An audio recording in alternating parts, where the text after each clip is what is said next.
This is an examination of the hidden human condition. This is the Hidden Killers Podcast. The Hidden Killers Podcast. With Tony Bruschi.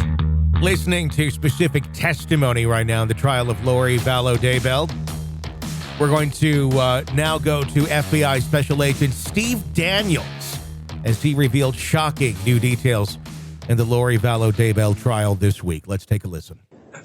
Agent Daniels, when we left off yesterday, I believe we had spoken about in this exhibit the house, the fire pit, Tylee's burial site, and the garage and shed. Is that correct? That is correct. I'm going to call your attention to the north portion of the map. What's labeled as Site 1. Site 1 was what we called burial site number 1, and that becomes the burial site for J.J. Vallow. Okay.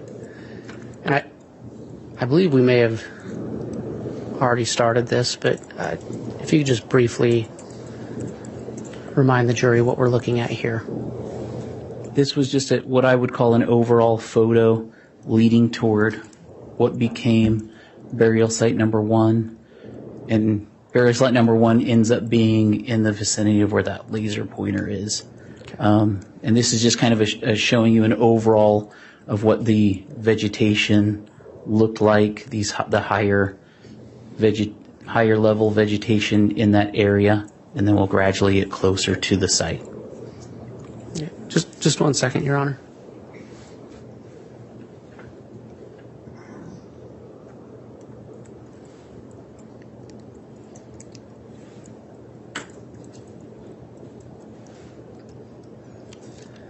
Can you briefly describe what's in photograph 149? This is just a photograph as we get closer now to burial site number 1, and this is the actual burial site here. So you can see the thicker vegetation, higher vegetation around the burial site, and then the actual burial site has the thinner layer of vegetation on top. And then when you're there in person, you can see that it was actually a little raised berm that was the actual burial site. Okay. And I believe that we covered this photo yesterday, and in this photo. Correct. And just to refresh everyone's memory, was this the preparation site or preparation of Site 1? Correct. And this was just kind of once we decide this looks like it could be a good burial. Our process for these burials, and JJ's burial was the first burial that we located on the property on June 9th. So our process, what we want to do when we process these burials or potential burials at this point, is we just want to kind of establish a perimeter for what we think that burial, where that burial is, and then we just want to start excavating or digging down, and anything that becomes significant as we're digging down, the team leader will just make a determination, okay, that looks pretty significant, let's stop, let's take photographs, let's take some faro scans of that layer, just to document that for later, to try to tell the story of how these remains were buried, whoever the suspect or suspects were that buried these human remains. We just want to show that story down the road, like a circumstance like this, to a jury. And so, layer by layer, first we're taking that vegetation off this potential burial. Your Honor, I'm going to object. There needs to be questions before we. It's sustained. It is just a narrative, okay. And I'd ask Mr. Wood and the witness. It does need to be an exchange of question and answer. Okay, thank you. Agent, I believe we saw this photo yesterday, but if you could just briefly summarize again, just to refresh the jury's memory, what we're looking at in photo 173. So after we've removed that vegetation off the top, this is the next significant layer. So now the vegetation's gone, and now we can see those rocks that were protruding through the ground. And what's interesting now is just the precise way that these rocks are laid out. You can start to see the cut roots around this grave, especially the bigger roots. So somebody's taken time and effort to cut through these roots. And then you can start to see some board. Agent, to clarify, when you say someone has taken time to cut those roots, was it your team that cut those roots, or were they already cut? They were already cut, so our team did not cut these roots. So this is just how we found these roots in this grave or burial site number 1, as we called it at this time. And when we were there at this stage, we didn't know if this was burial site number 1 or if there would be human remains here. But this was a very good indication that somebody in this part of the field or property had deliberately placed these rocks that shouldn't belong there in this precise manner. So it's a good indication that this is a burial at this time. And what did you observe in photo 181? So once the stones and rocks were removed from that last layer, this was the next layer. So underneath those stones, rock, there's 2 planks that were observed. And so that was a good point to stop, take more photos, and do some scans. And again, you can just see the same tree roots keep becoming exposed. Okay. Detective Agent, you've described these boards and these rocks. Have you had, through your work with ERT, multiple experiences discovering and uncovering clandestine graves? Yes. So through my experience, I've probably excavated approximately 5 to 7 burials. Out of all of those burials, this is the most precise. Somebody's taken the most effort to bury these remains. And what I mean by that is I haven't seen it. Here, let me ask the question. Sorry. Agent, from your experience, you talked about the deliberateness of those items placed there. Was there anything else significant or that stuck out to you about those items being placed there? So by placing these planks and rocks, a couple of things stuck out to me, and that would be you would do that in order to prevent wildlife potentially from getting to your human remains. So if wildlife got to the human remains, they could then scatter those human remains.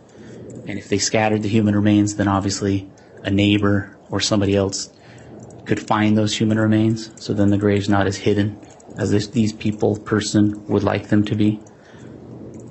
Also, I had already described how this grave was found. There was like a raised berm.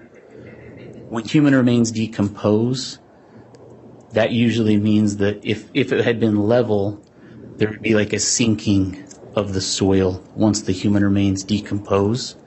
So somebody's put some thought into if the human remains decompose and there is like a sinking of that top layer, if there's a berm to it, then that will kind of level out over time. So in my experience tells me somebody's put some thought into preventing wildlife from getting to the human remains and also thinking about once those human remains decompose, not having such a depression in the soil from above. So trying to keep the remains hidden. Thank you. Agent, can you describe what we see in photo 183? So now we've removed the planks and the teams continue to excavate further into the grave. And now we can see a black piece of plastic that starts to be exposed.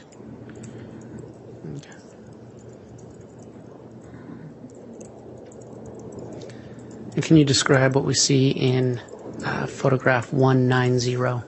And it's at this point is when I get into the burial and I take my hands and I just kind of brush aside the soil from the black plastic. So I just kind of make an oval shape in the ground, and that has the feel of a human skull.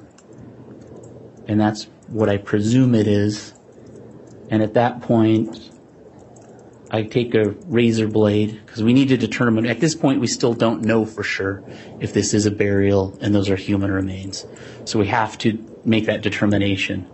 So I take a razor blade and I cut into this black plastic bag. And that black plastic bag, as you can tell, it's tight, sucked tight to whatever's inside. So I had to pull that black plastic bag off whatever was inside, and then I make a razor blade cut to that black plastic bag, trying not to disturb any forensic evidence that might be on it.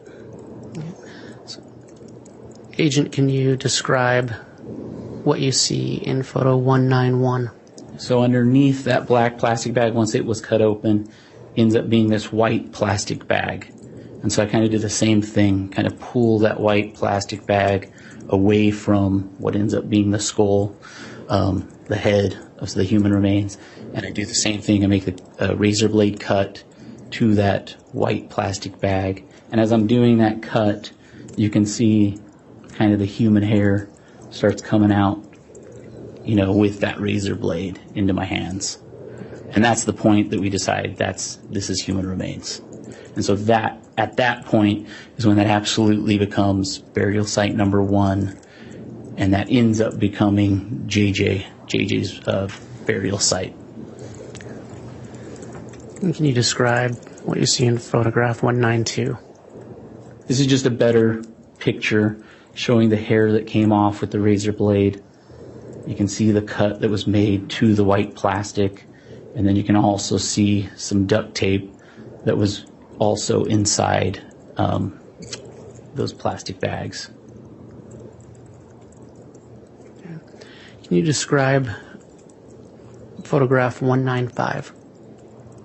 And then from that point, we know we have the human remains. This is a burial. So now the team just needs to continue excavation of the entire burial site so that we can remove the remains. Same process, just continue to excavate down until we can see the entire remains. Maybe there's other evidence in here also. So this site, we talked about it before the other sites, but we did have a sifting operation happening at this site too. We divided this grave in half. So the top with the head was grid A, and the side with the feet was grid B. So we kind of sifted both areas, the dirt that was inside, just in case there was other evidence there. And in grid A, we had like a charcoal piece. We had a charcoal piece in B, and there's a plastic piece found in grid A. So there's other things being done too with these within the burial. You can describe what's in photo 200. The teams just continue to excavate, so we're just getting a little bit deeper. We're getting further down in that excavation process, and then you can just kind of see the roots are still there, so just things are showing up better. And what kind of tools was your team using at this point? So when we do these burials, there's multiple tools depending on how far away you are from the human remains. When we're further away from the human remains, we can use shovels, rakes to maybe get through some of those upper layers. As we get closer to the human remains, depending on what they're inside of or wrapped in, we can use those trowels that I talked about before, which are metal. When we get closer to human remains, and these ones are wrapped, so it just kind of depends on who's excavating and what the soil's like. Soils are all different, but we have metal trowels. They're hand tools that you can hold, and they're kind of angular at the top. We have wooden tools, so we like to use, if we get closer to flesh or organic material, we have wooden tools. We have clay molding tools, so they're just little different shapes. So if you get closer to skin, closer to flesh, then sometimes those clay type tools are useful. Or tongue depressors. Everybody knows what a tongue depressor is. Those are really good tools if you get closer to skeletal remains, so you're not damaging skeletal remains. So anyway, we have a wide variety of tools we can use. So it just depends on what we're facing in these different burials. Can you describe what you see in photograph 204?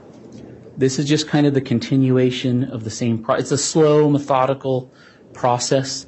If you've ever done one of these, or we just take our time and we go slow, because we don't want, you can start seeing duct tape on the black plastic bag, and for forensic people, Duct tape has really good evidence on it. So we go slow and methodical because we don't know what we're going to find, like the duct tape. So we try to preserve that. We don't want to hurt it. And we don't know what else we're going to find. So we just kind of go really slow, trying to find those key things and preserve those. So we just keep going down, and maybe that duct tape, something just every so often we'll just, again, it's the team leader's discretion when we stop, take photographs, and just try to, so when we're at this stage, just try to have these photos for everybody to review later. Okay. And can you tell us what you see in photograph 209? So now we're pretty much complete with the excavation of the human remains, and now we're ready to remove those remains. And what do you see in photo 215? So once those remains were removed, provided to the coroner, this just shows that there was decomposition that was leaking out of those plastic bags and has been left inside the burial. And then we did take samples of that decomposition.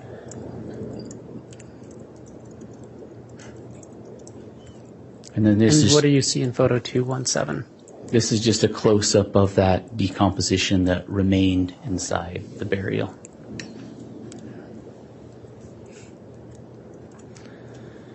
Can you describe what you see in photograph 240? This is just showing some of those pieces of evidence, or the rocks that were on top of the burial, one of the first layers, and then the planks that were on top of the burial. So some of those first layers that we had removed and then later took as evidence. And then all of the evidence from this burial was provided to the Rexburg Police Department, and then the human remains were provided to the coroner. And can you describe what we see in photo 268? And then this was the first burial that we found on the property. And so at this time, it was really important that we went deeper after we found the remains, and went wider after we found the remains, because at this time we weren't positive. We were still looking for Tylee's remains. So now that we had found JJ's, we knew, hey, Tylee's around here somewhere. So it was super important that we used the tractor. Is Tylee buried underneath JJ? Is she somewhere in this vicinity? So we just had to use that tractor to try to see if Tylee was in this same area. So this was kind of the first time we used the backhoe to just kind of expand a little bit around where JJ was, just in case. And did you find anything else in burial site 1? We did not.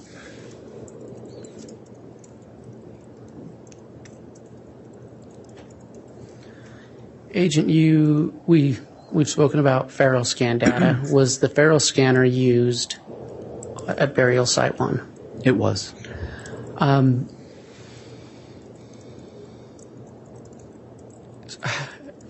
You spoke earlier about it being at the site supervisor's discretion as to when to run the scanner. As the site supervisor, can you just explain a little further what are the types of things that would lead you to have the Faro scanner run? Just these, for a burial, anything significant found while you're doing the excavation. So key pieces of evidence. In this case, you see a layer of rocks that are over a burial. You see the layer of planks over a burial. You know, when a black plastic bag shows up that could be the head. You know, that's those key things. You want to try to capture those, whether it's photos, scans. There's multiple ways to capture those things. In this case, we chose to do the photos and the scans with the Faro scanner.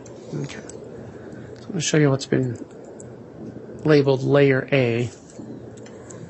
And at this point, is there an approximate depth given? Yes, so this is just the photograph showing those rocks on the top, on this layer. And then the lowest point of this layer, The approximate depth is listed in this lower diagram. And in layer B? So the lowest depth of the excavation from this photograph is just highlighted right here with that line. And again, you have in the diagram just from 1 foot, 2 foot, 3 foot.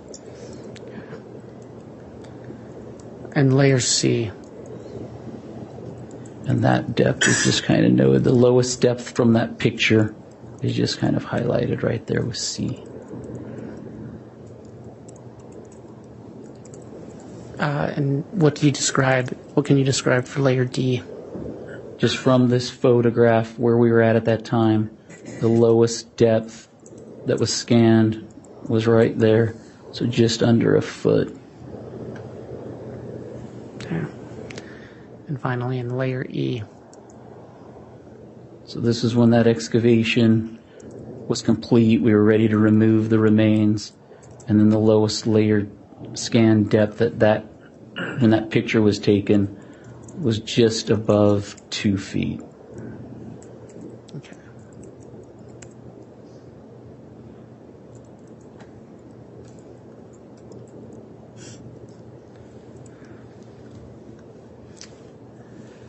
Your Honor, at this time I'm going to ask that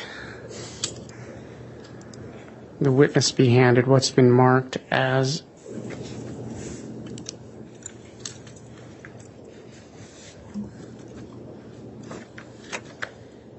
Exhibits 170A through 170U.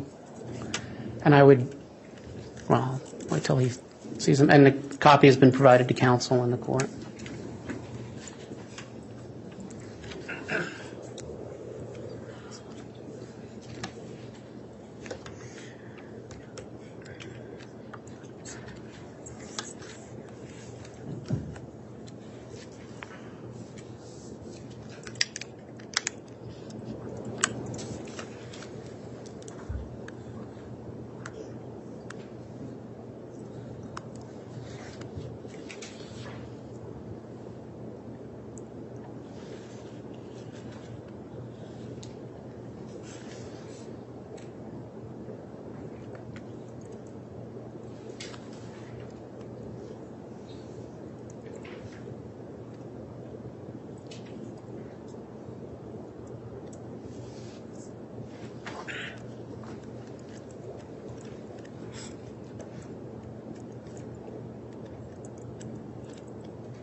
Agent, can you briefly review what's been provided to you in 170A through 170U and let me know when you've had a chance to review it?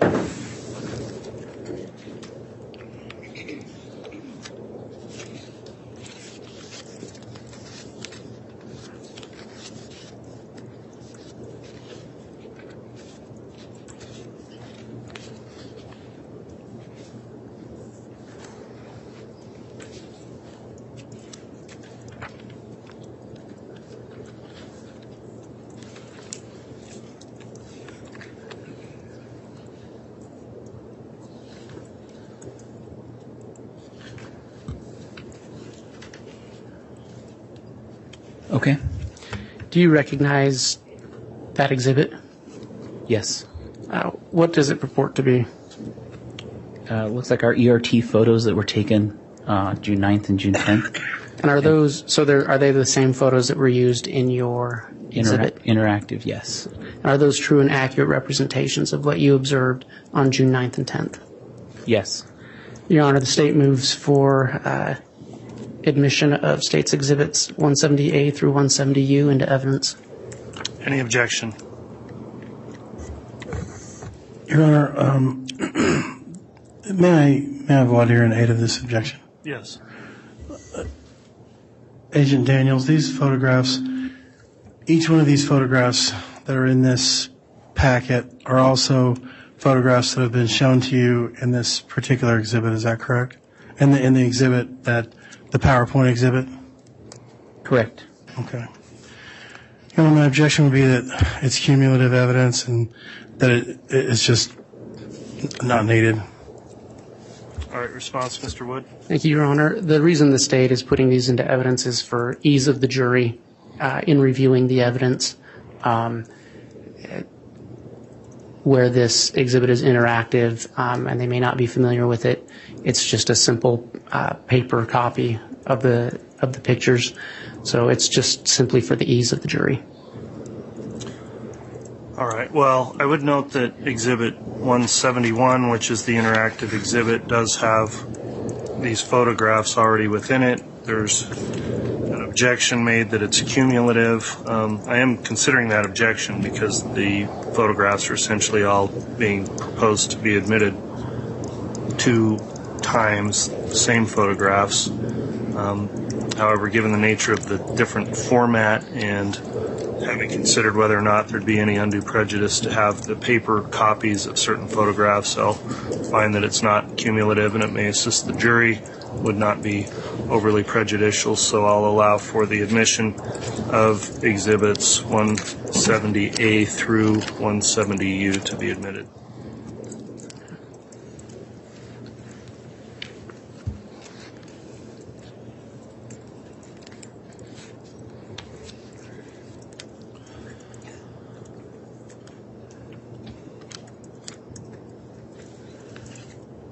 Then I next ask that the witness be handed State's Exhibit 170V through 170QQ.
Agent, can you review State's Exhibits 170V through 170QQ and let me know when you've had a chance to review them?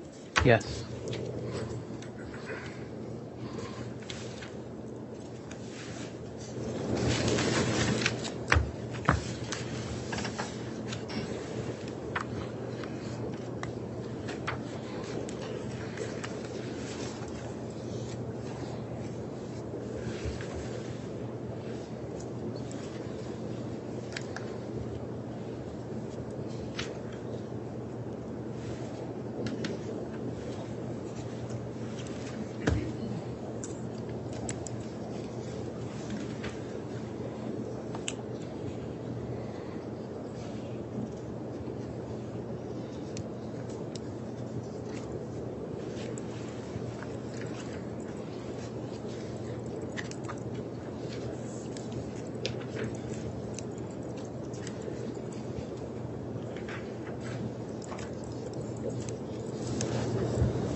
Okay, I've reviewed them.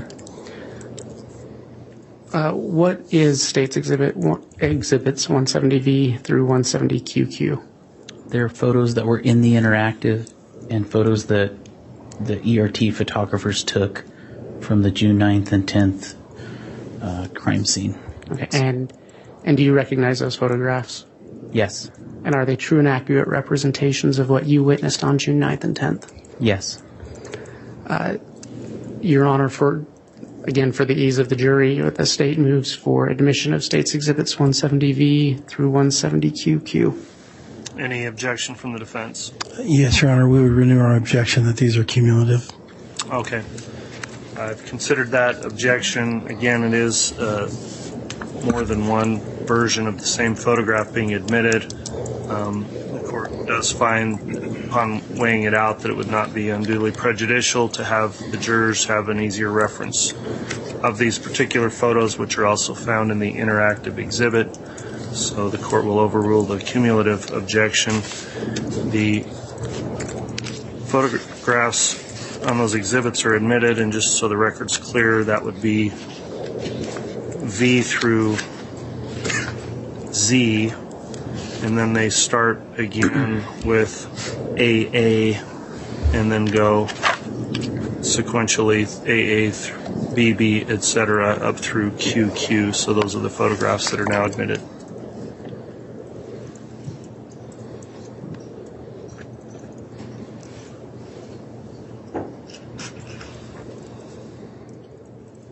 And then if this witness could be handed state's exhibit 170RR through 170XX.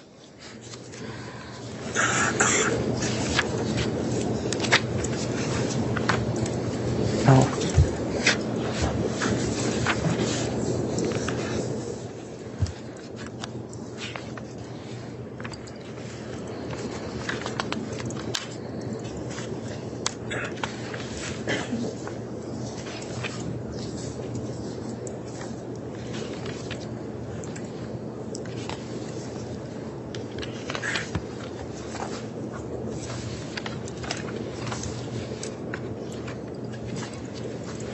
Looks like there's 2 copies, is that right? Yeah, I accidentally handed you my copy as well. Okay.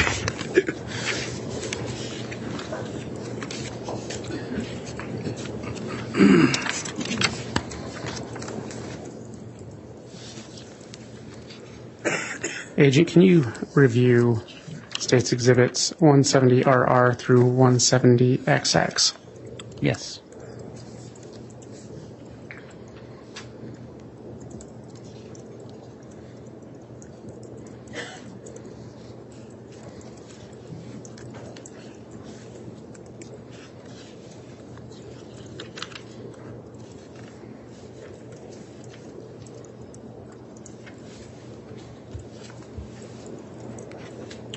Okay. Agent, what is state's exhibits 170RR through 170XX? They're photographs from the interactive. Okay. And what portion of the interactive exhibit are they the photographs of? They're from the house. Okay. And are they true and accurate representations of what you observed and witnessed on June 9th and June 10th of 2020? Yes, they are. Your Honor, the state moves for admission into evidence of 170RR and through 170XX. Any objection from the defense? Your Honor, the defense would object to these being cumulative. All right. Thank you, Mr. Thomas. The court's again considered that objection. While these photographs are already incorporated into the interactive exhibit, I determined that they may be an alternative way for the jurors to more easily access the photographs and would not be unduly prejudicial. So I'll overrule the cumulative objection and allow for the admission of exhibits RR sequentially through XX.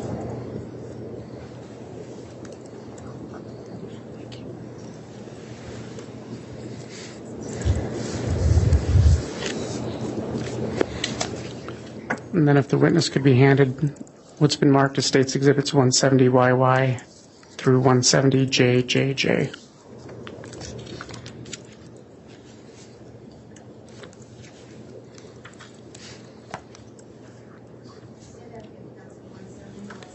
170YY through 170JJJ.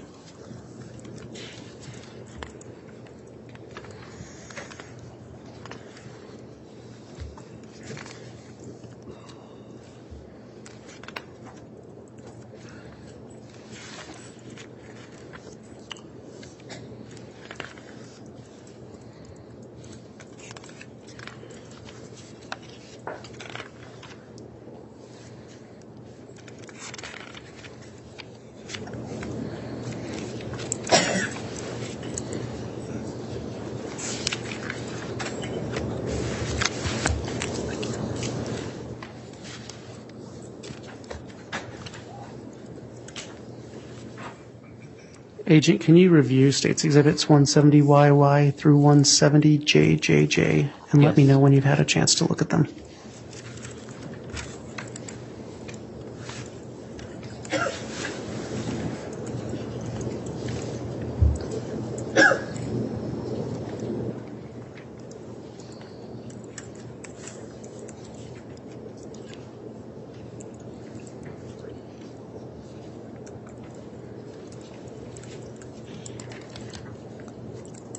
Okay.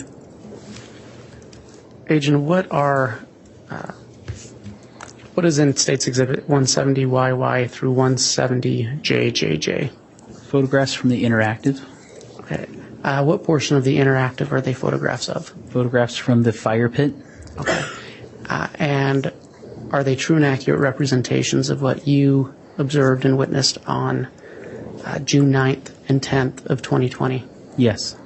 Your Honor, the state moves to enter States Exhibits 170YY through 170JJJ into evidence. Any objection? Yes, Your Honor, same objection. We would object to it being cumulative. Very well. The court's considered that cumulative objection for the same reasons I've indicated in the previous three rulings as to the nature of these photographs in relation to the interactive exhibit. I'll incorporate that same rationale and overrule the objection.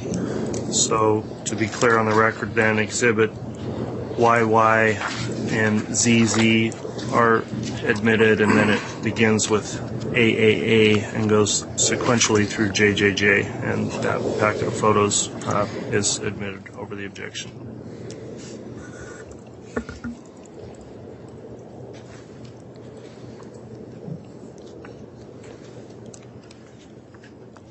And then if the witness could be handed States Exhibit 170KKK through 170WWW.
Agent, can you review States Exhibits 170KKK through 170WWW and let me know when you've had a chance to look over them? Yes.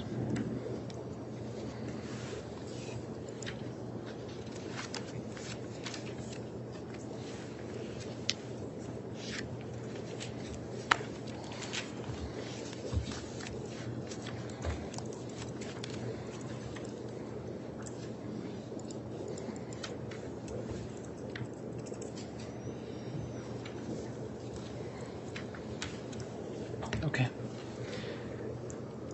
Agent, what have you had a chance to review States Exhibits 170KKK through 170WWW? Yes. What do they purport to be? Photographs from the interactive. Okay. And they're the same photographs you used in your interactive? Correct. And which portion of the interactive are they photographs of? They're photographs of the garage or barn. Okay.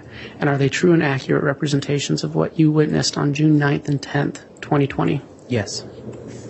Your Honor, the state moves for admission of State's Exhibits 170 KKK through 170 WWW into evidence.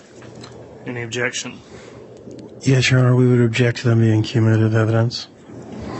All right, court's considered that objection as to this set of photographs, and I'll overrule the objection for the same rationale previously stated as how these photographs relate to the interactive exhibit that was admitted.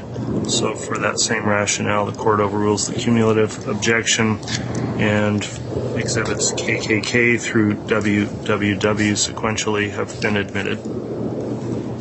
Thank you. Just one moment, Your Honor.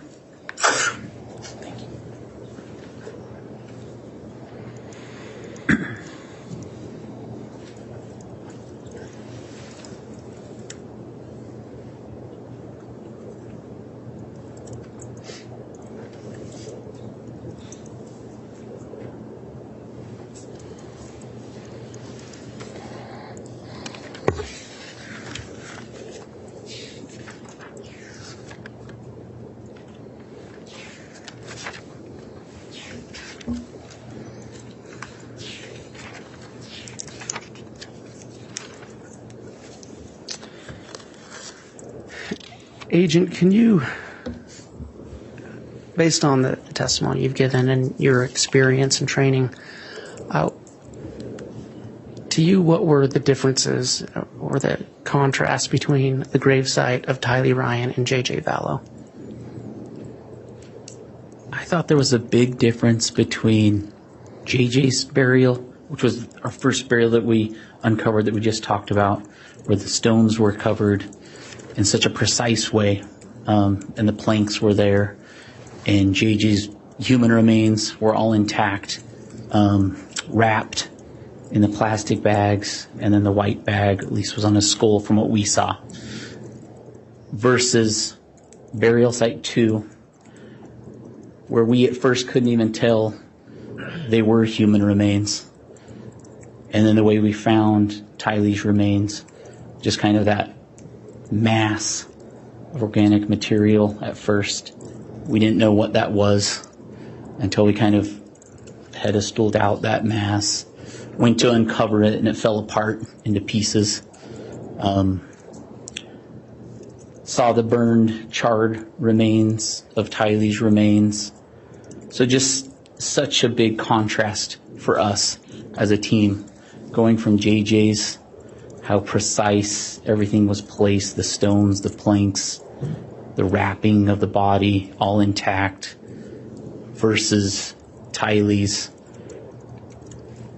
melted, charred mass, how that was placed in that burial. The items we found in the fire pit, and at the time we didn't know, as an evidence team, we didn't know the connections, if any, but just all those evidence items that we found, but just a huge difference. So, Okay. I think that's the best way to describe it from my standpoint, being ERT that day. At this time, the state has no further questions, Your Honor. All right, thank you, Mr. Wood. Mr. Thomas, will you be conducting cross?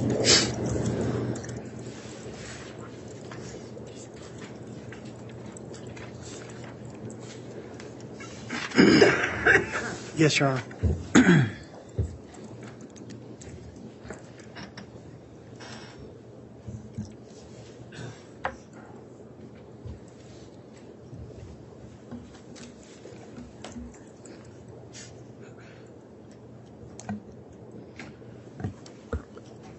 How you doing today, Agent?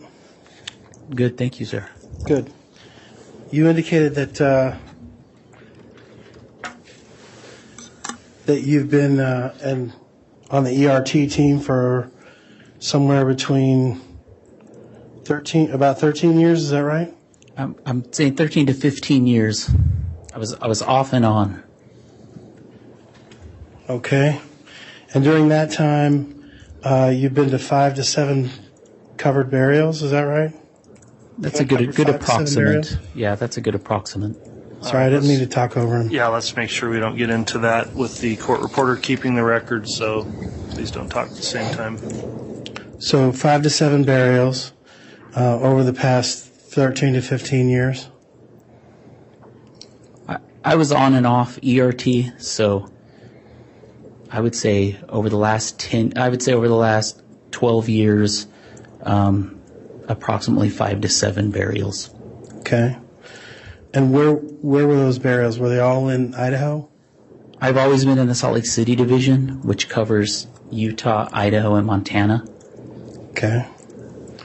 And where was your first uncovery of a burial? I'd have to look that up. You don't recall? I don't remember. Okay.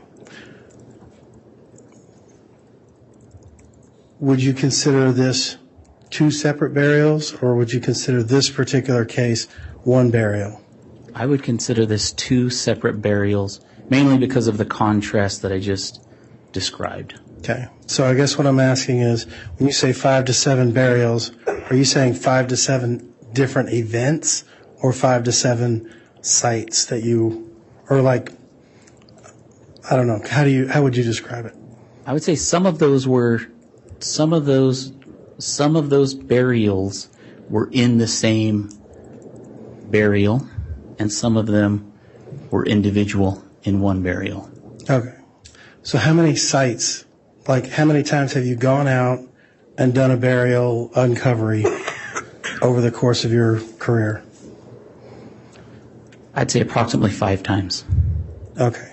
So I'd have to review a bunch of reports in order to give you very specific details. all right. Have you ever done a burial in Idaho? Yes. Okay. Other than this one, I guess is what I'm asking. I believe so. I believe so. I'd need to check, though, just to be sure. Where would it be? Probably on the Fort Hall Indian Reservation. Okay. And what about, you indicated that your coverage area was Utah, Idaho, and Montana? Correct. Okay. Where in Montana would you have gone for a burial uncovery?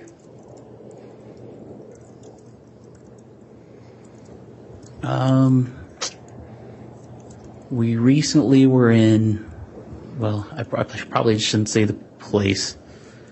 I probably shouldn't talk about specific cases. Well, it kind of goes to your credibility as to, you seem to have a little bit of knowledge recall issues, and so. How about I just say near Missoula, Montana? Okay. I've been on call-outs near, let's say, Moscow, Idaho. Okay. And a lot of those involve fire pits. So I've done multiple fire pit excavations, and that's excavating human remains from fire pits. Okay. And there was a fire pit in this particular excavation. Correct. That's why I think those are important to mention. Okay. All right. And so when you do these, you mentioned how you kind of made it sort of a grid, right? Correct. All right. And on the grid of the fire pit, it wasn't like exact squared off. We're going to do 3 foot by 3 foot grids, right? And we're going to sift everything in that 3 foot section, and then we're going to move to the next section, and everything that gets pulled from that section gets put in this pile, right? That's not how it worked. We created our own grids, so we didn't have 3 foot by 3 foot grids. We just created our own grids that we showed on the map. Right. And then we sifted things from different grids. Okay. So what we collected from one grid was collected out of that grid. So we did keep track of what came from one grid and then collected that as evidence. And where did those, like they were in the fire pit area, there were 4 grid areas, right? There was 4 or 5. I'd have to look at our chart. 4 or 5. Okay. So the fire circle itself, was that one grid? Yes. Okay. And anything outside of the fire circle, there was a box or some sort of a, not necessarily a square, but some sort of an angular area, right? There were grids outside of the fire pit, and the fire pit was one grid. Okay. And everything that you collected inside the fire pit went to a specific area? Correct. To a specific blue tarp? That went to a blue tarp. That went to a sifting area and was sifted. Okay. And the other areas within that fire pit area that had other grid areas, were they sifted in a different spot or in the same spot? I'd have to check with our team members. I don't know if we sifted the other areas. Okay. So you definitely sifted the fire ring. Correct. But you're not sure if you sifted anything outside of the fire ring. Yeah, I don't know. I have to ask the other team members if we sifted anything from the other grids. All right. Well, we had about 3 years to prepare for this. This didn't come up over the last 3 years? I didn't discuss this, no. Okay. All right.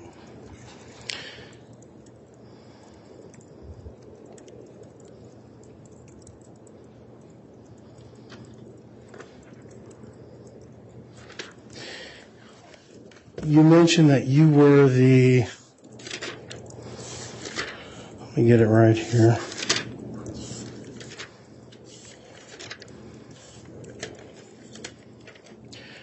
Currently the team leader of the ERT. Is that right? Senior team leader for the evidence response team. Senior team leader. And is that like the highest up you can go? Like everybody answers to you? I'm over all of the evidence response team members in Utah, Idaho, and Montana. Okay. So in your region, you're the senior team leader for Correct. the ERT. Okay. Correct. But there are other regions and they have senior team leaders as well? Correct. All right. And have you, on this particular case, met with any of those other senior team leaders in other areas of the country? No. Okay. I have, in preparation for this search warrant, I did discuss this case with the evidence response team unit, and they oversee, they're based out of Quantico, Fredericksburg, Virginia, and they oversee all of the evidence response teams nationwide. Okay, so the evidence response team, or the evidence response unit, oversees the evidence response teams. Correct. Okay, that's kind of where I was going with that. Okay. Thank you, that's all I have. All right. Any redirect from the state? No, Your Honor. All right, that'll conclude the testimony then of this agent. If I'll inquire of the state, is he going to be recalled potentially, or can he be released from any subpoena? Your Honor, we believe we're done with Mr. Daniels, but just as out of a precaution, we would not ask to release him from a subpoena at this time. This is an examination of the hidden human condition. This is the Hidden Killers The Podcast Hidden Killers Podcast. with Tony Bruschi. It was FBI Special Agent Steve Daniels testifying in the trial of Lori Vallow Daybell. We have more coverage for you, of course, full courtroom audio as we get it for you. Insights, interviews, and discussion. Press subscribe so you don't miss any of it wherever you're downloading podcasts. I'm Tony Bruschi. Stay with us.